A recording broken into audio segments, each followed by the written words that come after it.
And he singled out the Italians as the most significant threat to the South. He implored, quote, "For God's sake, send your Italians to the coal mines of Pennsylvania or some other hot place." He perceived the South as a bastion of pure Americanism, viewing it as, quote, "the most thoroughly American because it was the most thoroughly Anglo-Saxon." Could immigrant groups such as Southern Italians be classified as colored under Mississippi law? Scaglione was lured from his house under pretense of receiving a message from New Orleans, was seized, threatened with death, and savagely beaten. The local press abstained from publishing the explicit details of his abuse, hinting, though, at its extreme brutality. Hi, I'm Danielle Romero, and thank you so much for being with me again today on my channel, where we have been delving into the hidden history here in America and the story of immigrants and what does it mean to be an American. We're going to dive in a little bit more into the Italian-American experience in the U.S. South. There was a social upheaval surrounding a group of 25 Italian children who were attending a white school. So deep in the heartland of Mississippi, there was a small town named Sumrall. The local Italian community stood out as a distinctive population in the state, historically divided along Black and white racial lines. The Italians did not conform to the existing paradigm of white versus Black, but they occupied what some call an in-between status.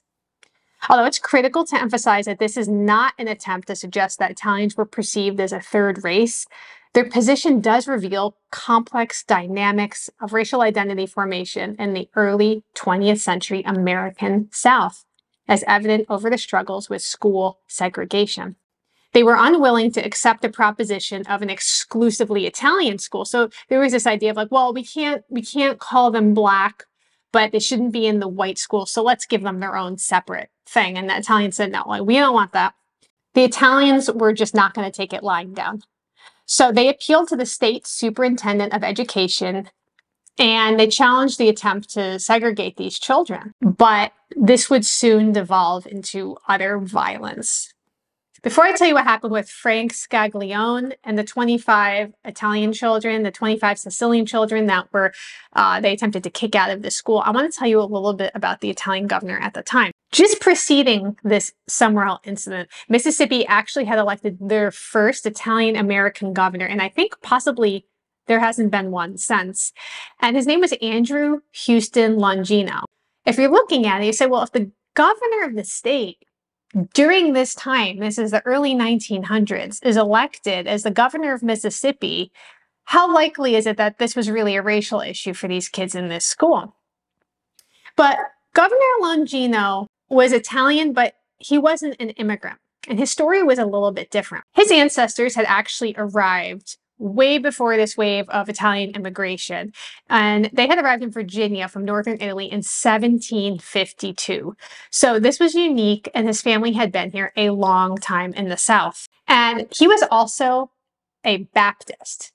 99% of the Italians and Italian immigrants at this point were Catholics, which obviously was a huge point of opposition for them when they came over to the United States.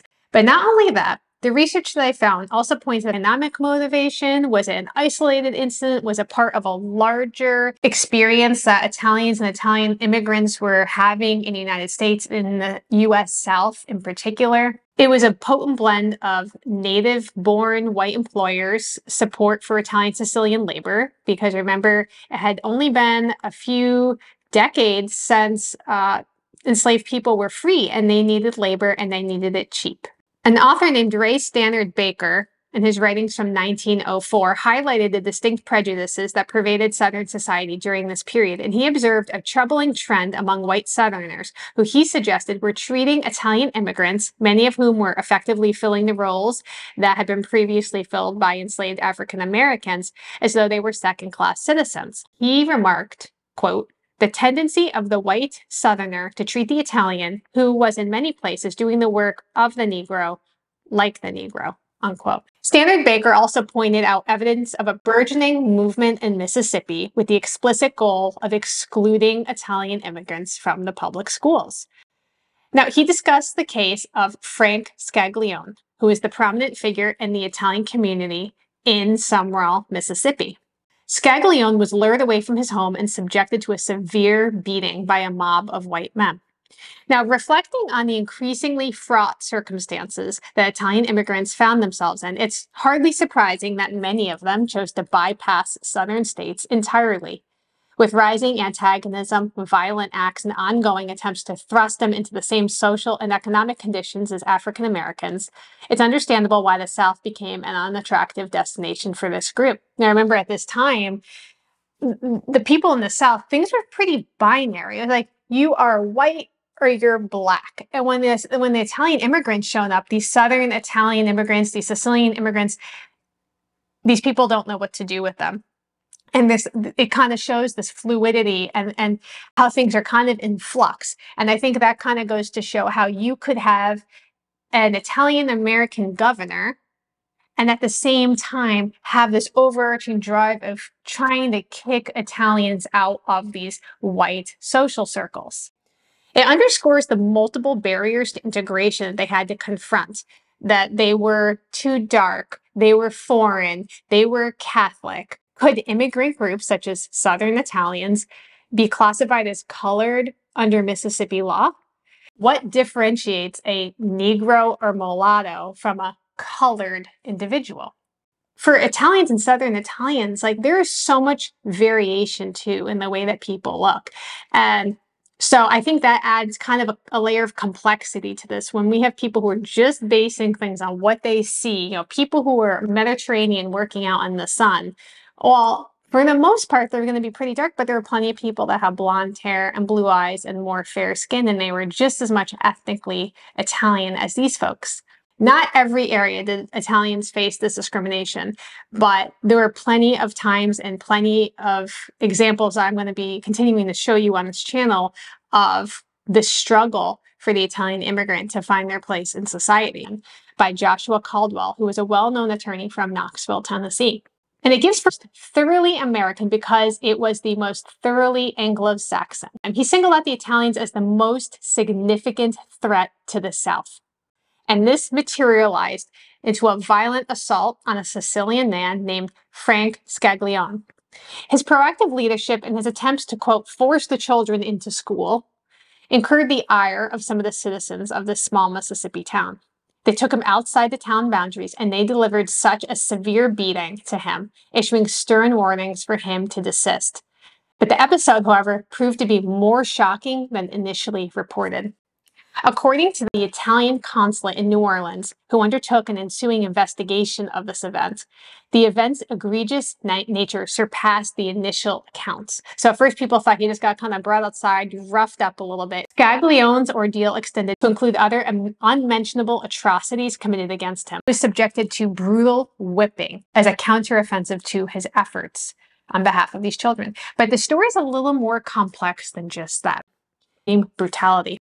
Other newspapers confirmed the severity of this incident, describing the victim as now crippled and his tormentor's actions as barbarities. The severity of the attack was such that newspapers they wouldn't even share the details. And this was an exceptional step in an era that was known for sensational journalism.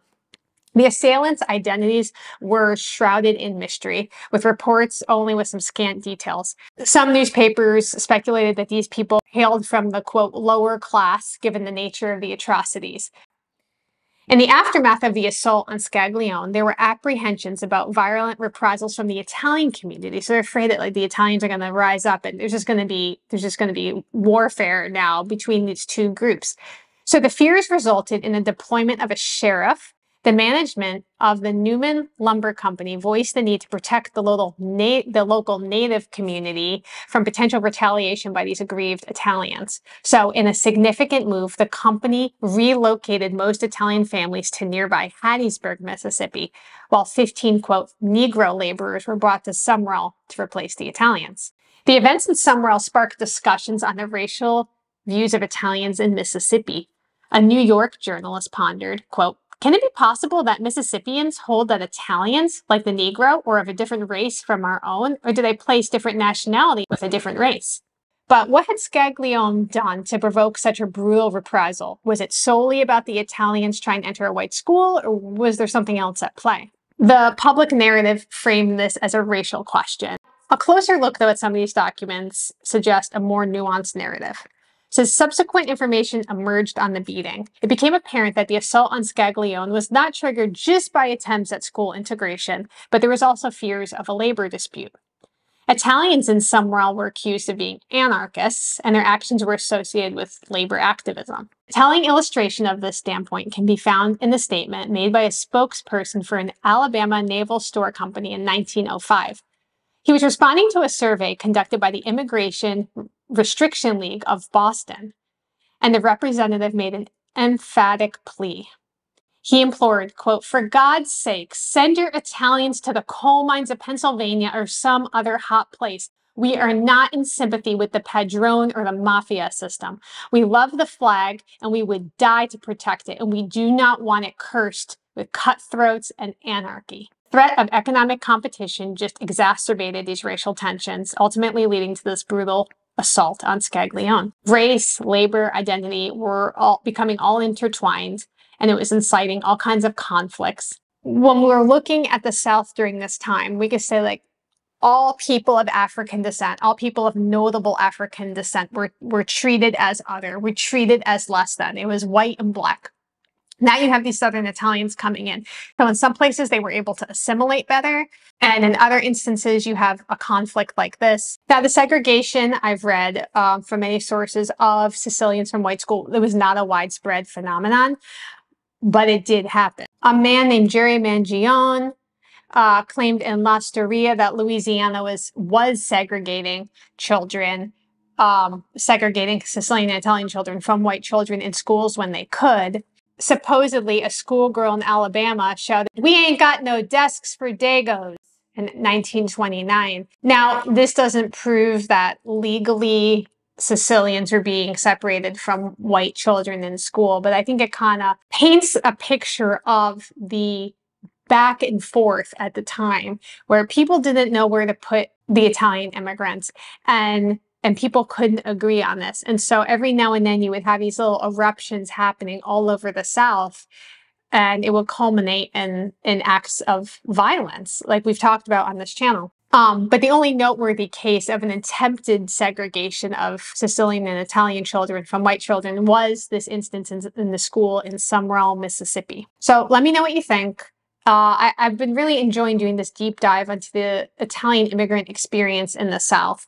So let me know if you've heard of this. And if you would like to start saving your family's own hidden history, I just released a course. It's a 40-page workbook with videos to kind of walk you step by step from the beginning of not knowing where to start to the end of having your family history and your family stories preserved in a shareable and repeatable way. The link to that below. Let me know what we should cover next. Thank you so much.